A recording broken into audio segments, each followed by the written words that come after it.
Hello, how are you? Hey, I am doing pretty well. I have been sick for going on 2 weeks now, and though I feel better, my voice is still gravelly, my throat is still sore, and I'm still coughing. And I cannot go anywhere without running into somebody else in my orbit who has had the exact same thing, and it lasts forever. So No. that's how I'm doing. That sounds horrible. Yeah, thanks. Yeah, well, it's moments like this that I'm grateful we have a long distance friendship. Yeah, yeah. But how are you? Whew. Well, I am 2 weeks into training on a new job. I'm working for a new company doing mental health coaching, and man, I have got to tell you, they are amazing. If our listeners, if your company provides you mental health benefits through Lyra Clinical, they do such a brilliant job training their team. The quality of service that they provide is just off the charts. It's stunning.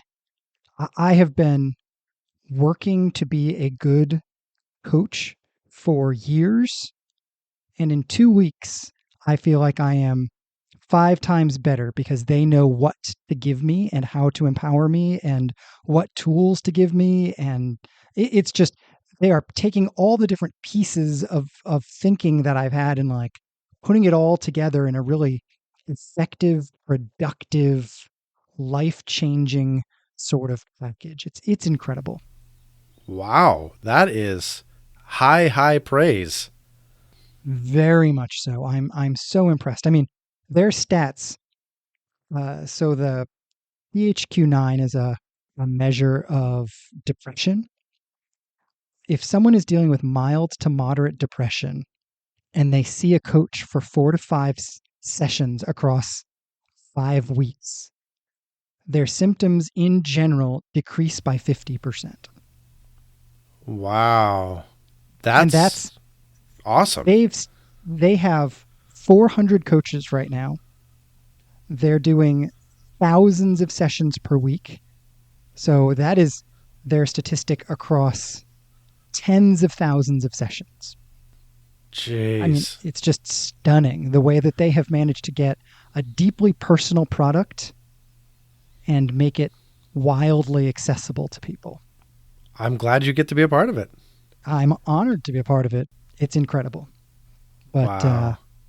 but anyway, what is on your mind? What are we talking about? Well, so you actually brought up a thought a couple of weeks ago that was out of a book that you read called Dynamics of Spiritual Life. And the author, I think as you described it, the author said there are five major things that the church needs to be about. And you used a phrase in there, a word in there that was really intriguing to me. You said one of the five things from this author's perspective was this idea of disenculturation. And I can't get that word out of my head. So I'd love for you to tell me a little bit more about what the author meant. And I'd love to just dive into that topic today. Oh, I love this. Yeah. So this is Richard Lovelace, Dynamics of Spiritual Life. And I oversimplified a tad bit last time. Really, what he says is that there are what he calls primary elements of renewal. And these are sort of theological ideas that individuals have to be growing in their understanding of in order to really have a growingly vibrant relationship with God. These are things like justification, sanctification, the indwelling spirit, and authority and spiritual conflict. So those are Mm. kind of you got to understand those things. But then he has what he calls secondary elements of renewal, which are, he calls them outworking of the gospel in the church's life. And this is what I mentioned last time that he lists.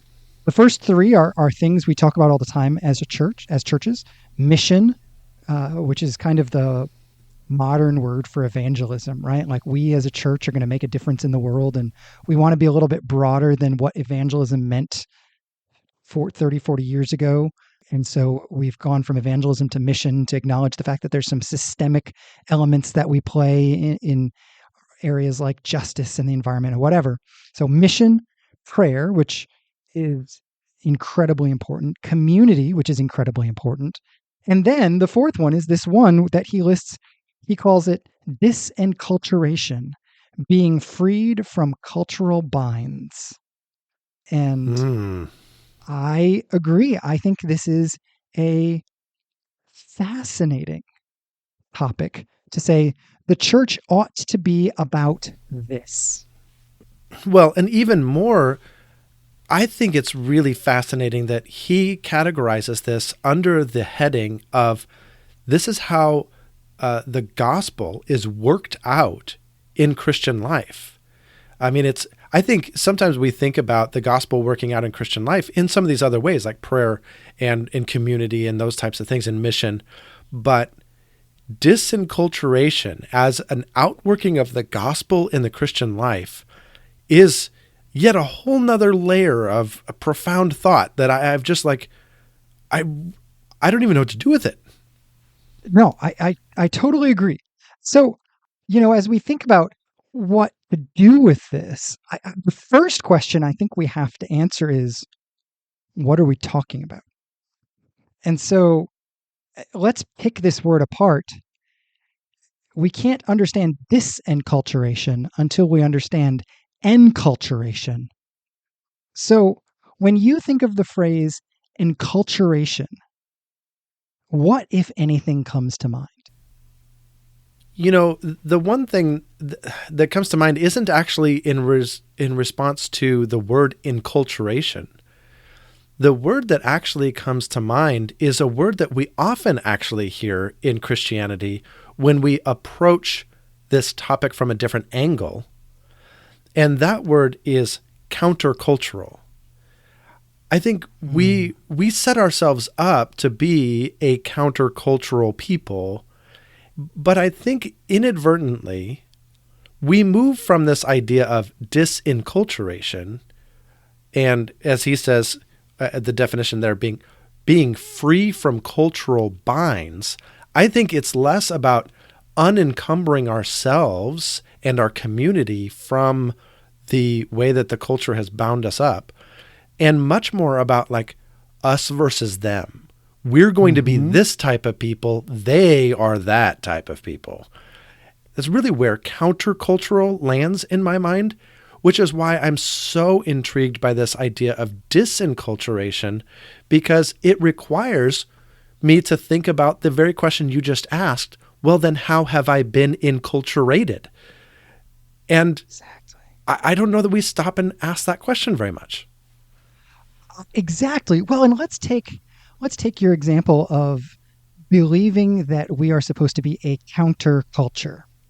If you look at American culture, one of the defining elements of it that we get from our political system is this sort of what expresses itself as a two-party system in politics, which is fundamentally, it creates a sense of us versus them in our politics. And what's interesting is if you were to imagine what that might look like if somebody dragged that sort of cultural set of expectations and assumptions into their religious beliefs, what would that turn into? It would turn into believing that their culture is bad, my culture is good, and therefore I'm the counterculture. Mm. So I guess what I'm saying is I think that idea of counterculturalism is itself fundamentally stained by the culture that it is claiming to oppose. Mm. Well, and that's so interesting because this idea of disenculturation, to some extent, can never actually happen. I mean, at the end of the day, this is the culture we live in. We will continue to think, operate, behave as Americans. We might be able to correct some of the excesses and be able to practice new disciplines that steer us in a different direction. But it's not as though we're going to stop being the people that we are, because I mean, what do you have to trade it in for, right? Like every culture on earth has its pluses and minuses, and we would just be trading our negatives for another culture's negatives if we, you know what I Mhm. mean?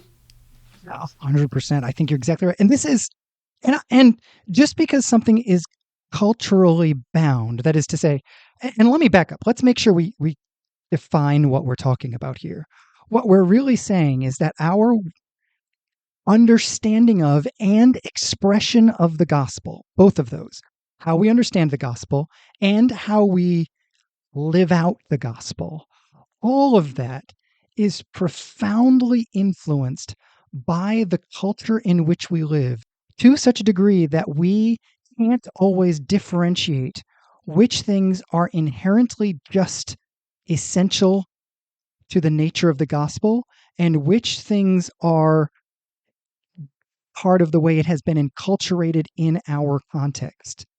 And furthermore, some of that enculturation, I think we would say, is positive, some of it is neutral, and some of it is negative. So, for example, I think it is great to enculturate the gospel by putting it in a building with air conditioning, right? Like, or this is a great example. I There is a little church that I know near here that is not financially well off, and another larger church wanted to kind of just bless them, and so they came in. This little church, something like 75 volunteers from the big church showed up on a Saturday and gave the entire facility a giant makeover, inside and out. Painted things, bought furniture, uh, cleaned things, fixed things. One of the things that they did that I thought was beautiful was they put really contemporary art that was really child friendly in the kids' wing of the church. Now, that is, if you took that art and put it in an Asian church or an African church or a South American church, they'd be like, what the heck is that? But Mm. for our context, it's perfect. And it makes the space warm and welcoming and engaging. That was enculturating the gospel in a really beautiful and perfect way, I think, that adds value to it. Yeah, no, 100%. It's interesting though, because as I'm thinking about this, I'm going, okay, but what are the more subtle things? What are the things I wouldn't catch right away unless I was really thinking about it? And I think the two kind of cream off the crop, like the first layer of like, let me really think about this. We are an individualistic culture. We really Mm. think in terms of the individual. And so we conceive of salvation as me between me and God. And there are a lot of passages in scripture that seem to indicate that it's about a people and God, with some elements of the individual, of course. But we really exclude the group identity piece. So we're individualistic. We're consumeristic. I mean, right? That's the easy one. We're a consumer culture. But I think you mentioned some other like positive ways that our culture has formed us. I think by and large, now of course there's exceptions we can point to here, but by and large, we are a culture that believes in the rule of law, and there is a general trust in authority, right? Especially as we compare it against some of the countries in Africa, for instance, that have been at civil war for many, many years, and there continues to be like various coups and dictatorships and changes of power, and there is a significant distrust of anybody in authority. And I think if you compare the two and you look at American culture, generally speaking, we have a belief in the rule of law and a general trust in authority. And so like there's good and there's bad and there's just all of this subtlety around how the culture has formed us. Well, and, if I look at some of the other ways that I think the culture has formed us. And one of the things that's important to me as we do this, in order to not try to be countercultural, I'm wrestling because I think it's easy to identify the ways other people are enculturated, right? But it's harder to notice the ways the culture is influencing me. So, for example, I really dislike the way American celebrity culture has influenced Christian leadership. Super Oh, easy for me sure. to see that, right? Like, because I don't like it. But one of the things I really feel challenged to think about, we live in a culture that is profoundly pluralistic. And what did I just say a couple of weeks ago? That I believe pluralism is great for the gospel and for our impact on a culture. And so I feel like I need to be asking questions about what are the ways that holding pluralism as a value might be negatively impacting my understanding of the gospel or corrupting my understanding of the gospel. Yeah. Yeah. Well, you talk about the ways that culture corrupts the way we understand the gospel or the truths of the Bible.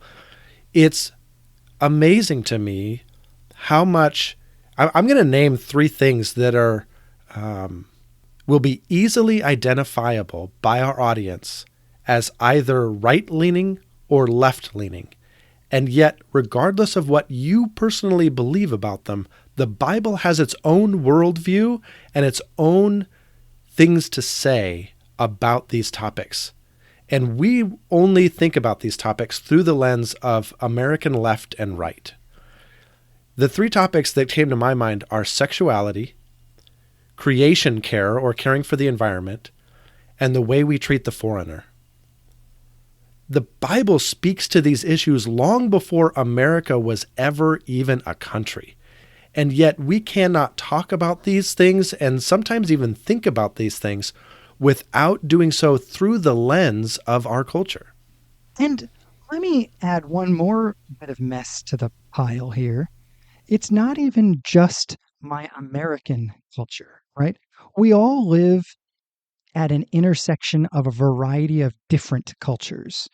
So I am a New Englander and an urban New Englander more than I am an American. Not more, but I am more. The type of American that I am is an urban New Englander. Mm, yeah. That has a different set of cultural lenses than if somebody had grown up in Clinton, Missouri, right? Right. And Right. and I'm not saying mine are better or worse or whatever. I am saying we normally live with the assumption that our lenses, our cultural reading of things, is inherently better and more accurate. And that's why this is so profoundly dangerous. Because it's so easy to say, for me to say, those stupid Midwesterners. And it's so easy for the Midwesterners to say, those obnoxious, elitist New Englanders. And we all shake our heads and walk away rather than to ask, well, what about me? What if I look in the mirror? Yeah. But it's funny. I think there is a lot of introspection that has to happen as we encounter this idea of enculturation. But we are, even in the way we ask it and the way we address it, we are prone to do so through the lens of our cultural blinders. For Mm-hmm. instance, you were just encouraging introspection and you were doing so through an individualistic lens. I need to be introspective here. And it's weird to like call on a group to be introspective. So maybe this is kind of an unfair example. But I do think that, if we were to try to apply the gospel lens here and actually do the hard work of disenculturating ourselves, it would have to be done in a group environment. I absolutely agree. As a matter of fact, jumping back to what I initially said about this particular thing, I read the phrase from my book, secondary elements of renewal, outworking of the gospel in the church's life.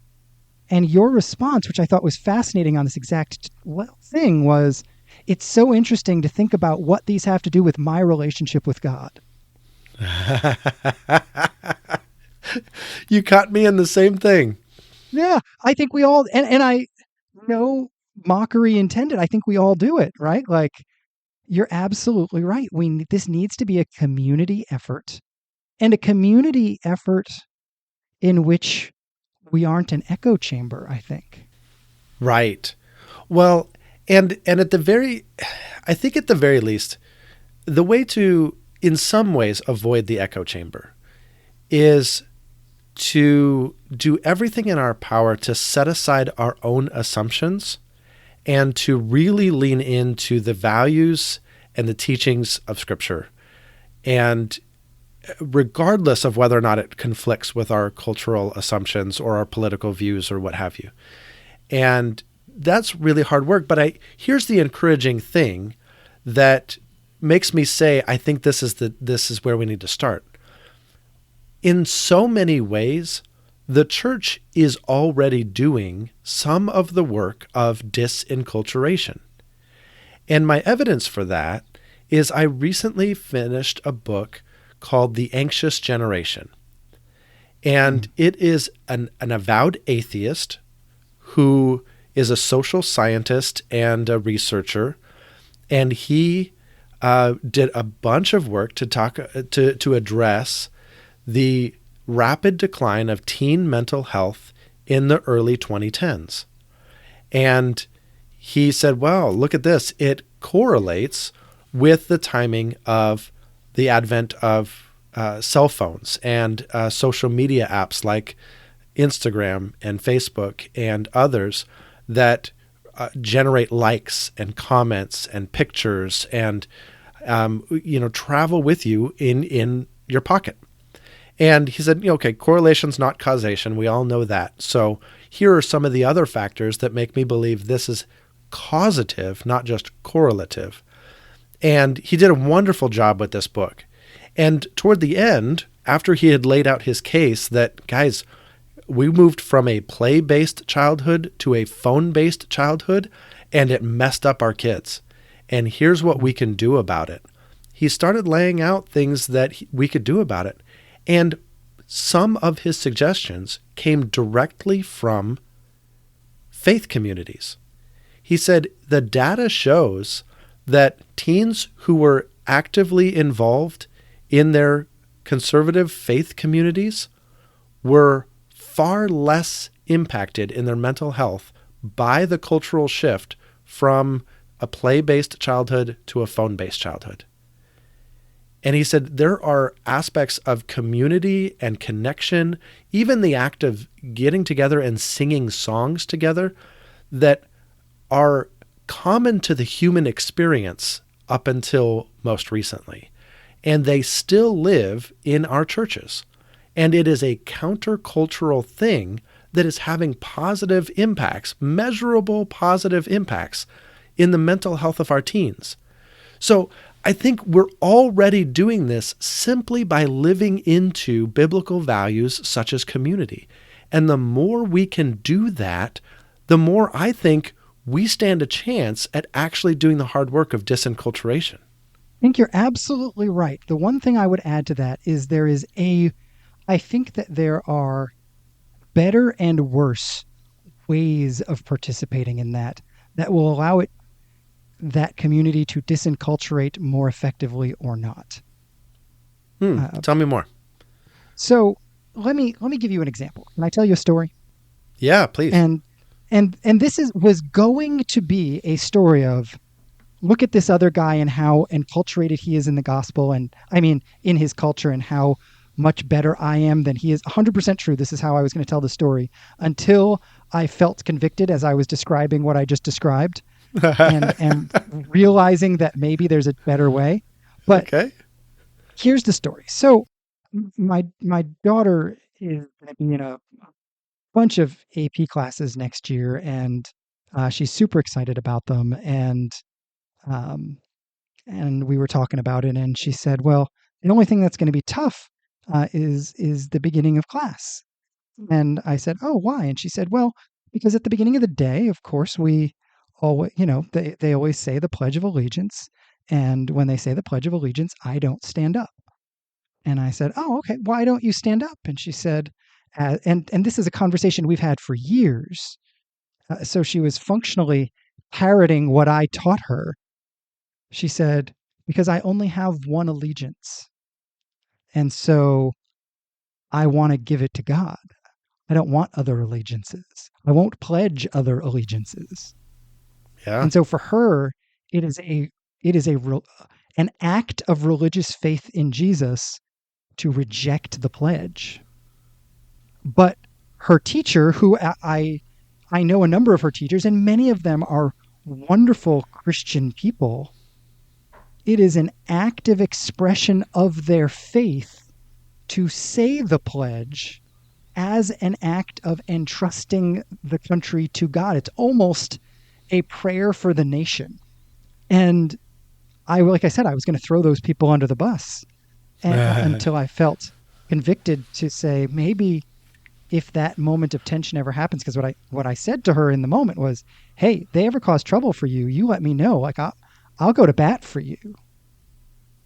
I will treat this like an us versus them situation, and I will win." Is essentially what I was saying. Right? And 100% that's what I said to her. And I will defend her right to exempt herself from the Pledge of Allegiance on religious grounds. 100%. Right. But there are other ways of walking into a room to have that conversation than "bring it on, I'm going to take you down." And Sure. I think if we as people of the church, and this is, I think a chunk of this is our, I'm struggling to know what to think of it, but I think we've watched too many like hero movies. I just think we are all Bruce Willis climbing around in the stupid vents in Die Hard, and everybody's the bad guy, and we're gonna like come out guns blazing. You could have chosen a different negative example than Die Okay. Hard. In my defense, I chose that one on purpose in order to say that on my flight home from Greece, I did finally watch it. Are you? I So didn't know all this time you had never watched it. we talked about that back when we like rated Christmas movies. I said I would watch it, and now I have. You waited this long? I tried a couple of times. I wasn't thrilled. It starts a bit slow. Ladies and gentlemen, you're witnessing the end of On the Phone with Josh. Right here. This is what is going to split up the duo. Oh, I unless don't, you come to me with humility and seek to understand my perspective. I, your of course, do very not need to do wrong, such ignorant things, perspective. but but you at least should be humble in this situation. Um, but but seriously, right? Like the way I was going to come at the allegiance thing, I think is how we want to come at stuff, right? Guns ablazing, and that's so American. That's not. Nobody could look at the crucified Christ and think, "How profoundly Christian is that?" Yeah. And it's funny because you and I talk about this stuff. You even just said it. We talk about this all the time on the podcast. And we try to live into these values. And yet it took yet another conversation for you to catch that attitude in this moment. And I would be the same. Like I have 50 different ways that I'm sure I'm expressing that same attitude in different ways. I'm just not aware of them. Exactly. And this is where I think it becomes a both and situation, not an either or situation, both corporately and individually. What does it look like to cultivate self reflection? One of the other books I was reading this last week or 2 weeks ago, I don't think I shared this on the podcast. He basically said the single most important spiritual habit for people who claim to be following Jesus is self-reflection. Like, he put Hmm. it up above prayer, he put it up above Bible reading, he put it like, I think he put it as number 2. It was read your Bible in the morning and find a way to reflect in the evening. But seriously, it's not just pick one. You must do both. Hmm. Well, I love that you use the word spiritual practices because I was thinking about like how do we actually do the hard work of disenculturation? And yeah, I do think it starts with that practice of self-reflection, but it's going to take more than that. When we talked about sin a few weeks ago, we talked about the fact that we have this, our flesh is taught to behave and act a certain way. And we have to practice the righteous way of doing it in order to make it a part of our flesh, make it a part of our normal routines. And you can't do that just by showing up to church and singing a few songs and listening to a sermon once a week. And you're not going to get the reps in. You're not going to get the practice in. I've heard some pastors express frustration that they preach a sermon on Sunday and the congregant goes home and spends the next 20 plus hours watching their favorite news station. And they're getting way more airtime, way more enculturation, way more indoctrination than could ever come through one sermon. You just can't counteract it.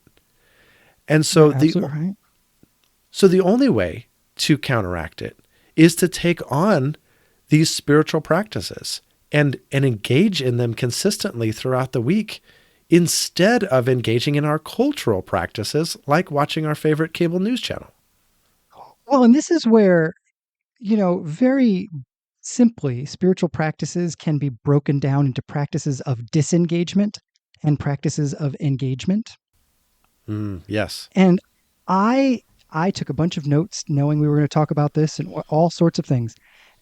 At no point did a practice of disengagement, despite the fact that disenculturation should lead us to think about disengagement.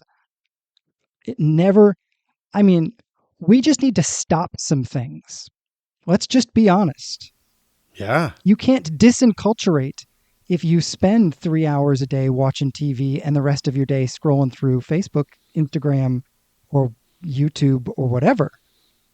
You can't do it. You have to stop a bunch of stuff Yeah. and then figure out what to put in those places in your life. Yes. I felt this acutely this past Lent when our church engaged in a spiritual practice, a corporate spiritual practice of disengagement, where we actively sought to reduce our use of smartphones. Not because Mm, smartphones are inherently bad and you can never have one and never use one, but because as a culture, we are addicted to them. And they're impacting our relationships. They're impacting how we use our time. They're impacting our communion with God. And they are enculturating us in so many different ways. So we wanted to practice as a community stepping aside from that. And I did not get to fulfill this practice throughout all of Lent because I also went to India and it really messed up all my rhythms and I'm super sad about it. But the few weeks that I practiced before I went to India, man, that was really challenging. The disengagement, don't underestimate how much disengagement is hard. it is. And we use our forms of engagement for a reason. They are doing something for us. And so Yeah. I think, therefore, disengagement has to be not just a knee jerk reaction, but an intentionally planned habit or cultivated discipline. You know Yeah. what I mean? Like there's got to be, when my daughter was going to a different church for a year or two, they also did this for a season. And every week the lead pastor would make a concrete suggestion to help.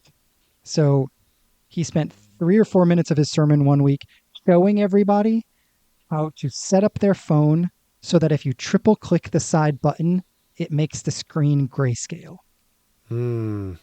And studies show if your screen is grayscale, you will look at it less. It's less stimulating. Yes.